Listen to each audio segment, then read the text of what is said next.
Hi hello नमस्कार, कसे आहात तुम्ही मित्रांनो? आय होप की तुम्ही मस्त असाल, मजेत असाल। मी देखील मस्त आहे, मजेत आहे। आणि आज सुद्धा तुमच्यासाठी एक छानसा सुंदरसा आणि महत्त्वपूर्ण माहिती असलेला व्हिडिओ घेऊन आलेली आहे। तर मित्रांनो, ह्या व्हिडिओमध्ये देखील मी तुम्हाला खूपच महत्त्वाची माहिती सांगणार आहे। जसं की महायुतीचा विजय झालेला आहे आणि लाडक्या बहिणींसाठी खुशखबर आहे। आता लगेचच हप्ता वाटपाला सुरुवात होणार आहे। निवडून आल्या आल्या लगेचच आपल्या तीनही भावांनी बहिणींचे आभार मानलेले आहेत आणि म्हणाले, आमच्या विजयाचे श्रेय आमच्या लाडक्या बहिणींना जात आहे आणि लाडक्या बहिणींच्या आशीर्वादामुळेच हे यश आम्हाला मिळाले आहे, असे देखील माननीय शिंदे साहेब म्हणाले आहेत। त्यामुळेच लाडक्या बहिणींना आता लवकरात लवकर हप्ता वाटप होणार आहे, असे देखील दिसून येत आहे। आणि त्यामध्येच एक मोठी आनंदाची गोष्ट अशी की 600 रुपये आपल्याला अतिरिक्त वाढवून मिळणार आहे। तर आधी आपल्याला जो 1500 रुपयाचा हप्ता मिळत होता त्यामध्ये अजून 600 रुपये वाढ होणार आहे आणि आता आपल्या खात्यात येणार आहेत 2100 रुपये। वेड्या बहिणींची वेडी ही माया, माझ्या भाऊरायाला जिंकून आणलेच आम्ही सत्तेवर आणि लाडक्या भाऊरायाची इच्छा पूर्ण झाली। लाडक्या भाऊरायाच्या मनगटामध्ये आलेला आहे बळ। तर मग आता बहिणींचे देखील होणार आहेत स्वप्न पूर्ण, बहिणींच्या देखील इच्छा पूर्ण होणार आहेत। तर आता लवकरच आपल्या खात्यात महिन्याला 2100 म्हणजेच वर्षाला 25,200 रुपये बहिणींना मिळणार आहे।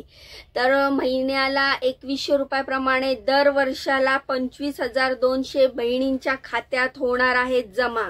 आणि या लाडक्या बहिणींना आचारसंहितेमुळे एकही हप्ता मिळाला नव्हता। म्हणजे अशाही खूप लाडक्या बहिणी होत्या की ज्यांच्या खात्यावर एकही रुपया जमा झाला नव्हता। निवडणूक आयोगाचा असा आदेश होता की लाडकी बहीण योजनेला काही काळापुरती स्थगिती द्यावी आणि त्यामुळेच काही लाडक्या बहिणींच्या खात्यात पैसे जमा झाले नव्हते। तर आता त्या देखील बहिणींना मागचे 5ही हप्ते त्यांच्या खात्यात जमा व्हायला सुरुवात होणार आहे। ज्या बहिणींचे मागचे 5ही हप्ते आचारसंहितेमुळे रखडले होते तर त्या बहिणींना देखील आता ते 7,500 रुपये त्यांच्या खात्यात जमा होणार आहेत। तर ते 7,500 रुपये आणि हा डिसेंबरचा हप्ता 2100 रुपये असे मिळून 9,600 रुपये एकत्रित लाडक्या बहिणींच्या खात्यात जमा होणार आहेत। तर लवकरात लवकर बहिणींच्या खात्यात पैसे जमा व्हायला सुरुवात होणार आहे। लाडक्या बहिणींना 9,600 रुपये दिल्यानंतर आशाताईंना म्हणजेच अंगणवाडी कर्मचाऱ्यांना देखील 15,000 रुपयाचं वाटप सुरू होणार आहे। 15,000 त्यांना देखील तातडीने पाठवण्याची सुरुवात होणार आहे, असा उल्लेख स्वतः माननीय शिंदे साहेब यांनी केला होता। त्यांनी जेव्हा त्यांचे 10 कलमी जाहीरनामे केले होते त्या जाहीरनाम्यात त्यांनी सांगितलेलं होतं तर लाडक्या बहिणींना आम्ही 1500 रुपयातच ठेवणार नाहीये, तर त्यांचा हप्ता आम्ही वाढवणार आहे। तर 1500चे माननीय शिंदे साहेबांनी त्या जाहीरनाम्यात असा उल्लेख केलेला आहे की 2100 रुपये झालेले आहेत। म्हणजे आता आपल्याला डिसेंबरचा हप्ता 2100चा तर मिळणारच आहे। त्यासोबतच ज्या अंगणवाडी कर्मचारी आहेत, आशाताई आहेत, त्यांना देखील त्यांच्या देखील खात्यावर तातडीने 15,000 रुपये पाठवण्यास सुरुवात होणार आहे। तर ह्या 10 कलमी जाहीरनाम्याबद्दल जर तुम्हाला आठवत नसेल तर मी सांगते की मागच्याच व्हिडिओमध्ये मी तुम्हाला माझ्या व्हिडिओमध्ये 10 कलमी जाहीरनामे म्हणजे माननीय शिंदे साहेबांनी कोणते 10 कलमी जाहीरनामे केलेले त्या बाबतीत मी एक स्पेशल व्हिडिओ बनवलेला आहे। तुम्हाला जर ह्या बाबतीत काही माहिती नसेल तर तुम्ही माझा मागचा व्हिडिओ जाऊन चेक करू शकता की नक्की शिंदे साहेबांनी कोणते 10 कलमी जाहीरनामे केलेले आहेत, की महायुती सरकार जेव्हा सत्तेवर येईल तेव्हा त्या कोणत्या जाहीरनाम्यावर काम करणार आहे हे देखील शिंदे साहेबांनी आपल्याला सांगितलेलं आहे। तर आता निकालाचं पाहाल तर महायुती सरकारच्या बाजूने निकाल लागलेलाच आहे। महायुती सरकारला प्रचंड बहुमताने निवडून आलेली आहे।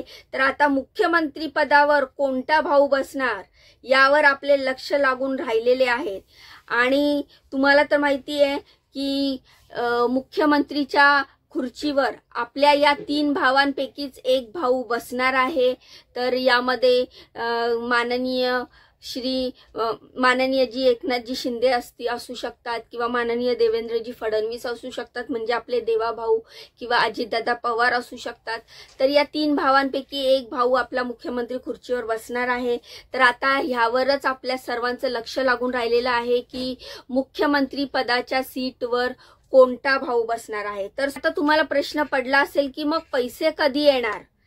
तर माझ्या मित्रांनो, माझ्या लाडक्या बहिणींनो, 26 नोव्हेंबरला मागच्या विधानसभेचा कार्यकाल संपुष्टात येतो.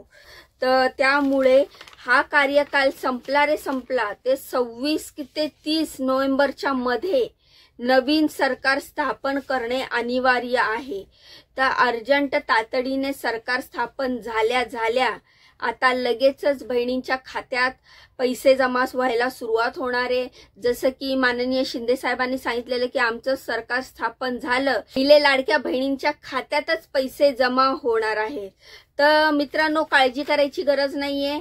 आता लवकरच मला वाटतं आज उद्यामध्ये मुख्यमंत्री खुर्चीवर कोण बसणार हे चित्र आपल्या समोर क्लिअर होईल आणि त्यानंतर मुख्यमंत्री पदाची शपथविधी होईल आणि लगेचच आचारसंहिता संपेल आणि आपल्या खात्यावर पैसे यायला सुरुवात होणार आहे.